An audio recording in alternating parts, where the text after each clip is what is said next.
Books.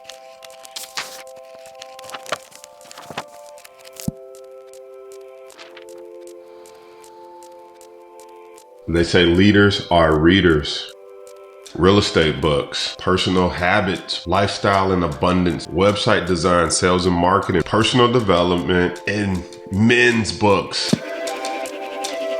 Hey, what's up? I'm Jason Brown, stock market coach and option trader. And in this video, I'm going to walk you through some of the books that I keep on my shelf and what were some of my top takeaways from them. By the way, stick around to the end because I'm going to share with you one of my favorite books of all times.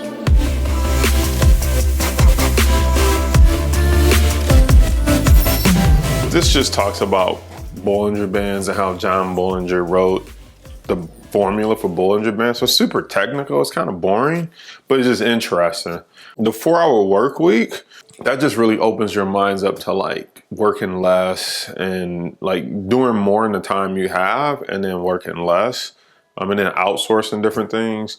Failing Forward, what I like about that one, it just talks about like how you view failure. And as long as you keep moving forward, even though you fail, you keep getting closer and closer to your goal, right? So it's like people say, if I take 2 steps forward, I take 1 back, but you're still 1 step forward, right? So it's really about how you view failure. And it's like, did I fail or did I learn? Did I fail or did I get smarter? Did I fail or did I think of a better way to do it? So that was my takeaway from that. Good to great. That one, really my big takeaway was just like, good is the enemy of great. So like, you could be like, well, it's good, but it's like good will stop it from being great or stop you from being like the best because it's quote unquote good enough.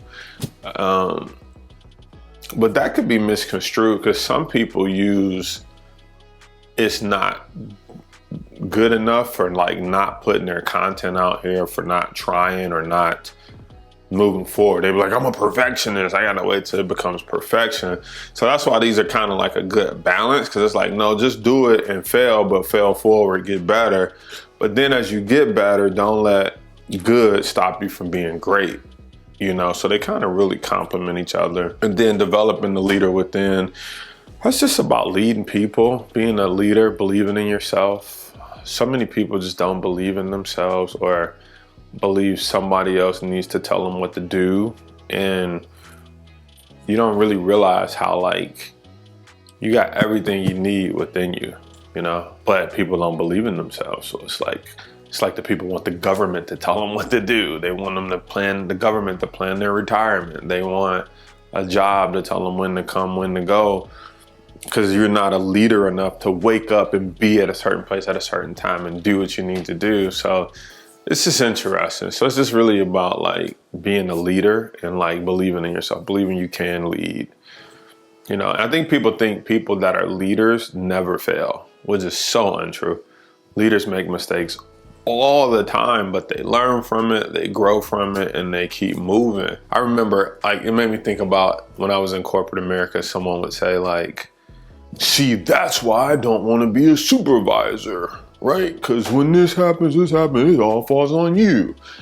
And it's like, that's a shitty way to think, you know? Like, that's why you don't want to be a supervisor or manager, because the one time one of your team members messed up and you know, you had to fix it or whatever, it fell on you. It's like, that's just, I don't know, that's just horrible mindset. But that's how people think. Like, I don't want to be responsible for anything. And those same people don't want to be responsible for figuring out when to come to work. Just somebody tell me when to go, when to come, when to clock out.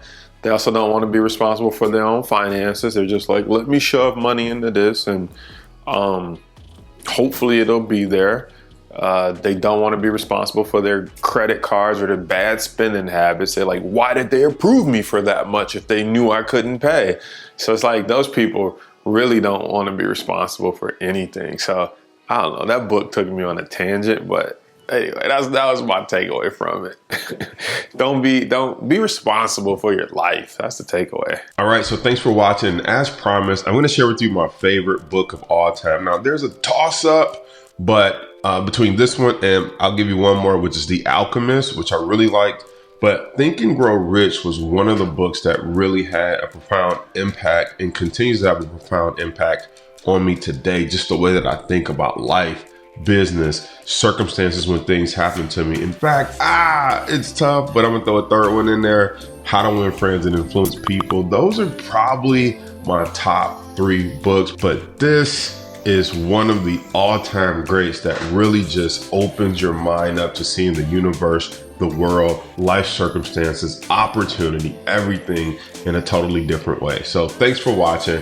Leave a comment below. What's your favorite book? I'd love to know what you're reading and anything that you suggest that maybe I should be picking up and taking a look at. I'll see you on the next episode.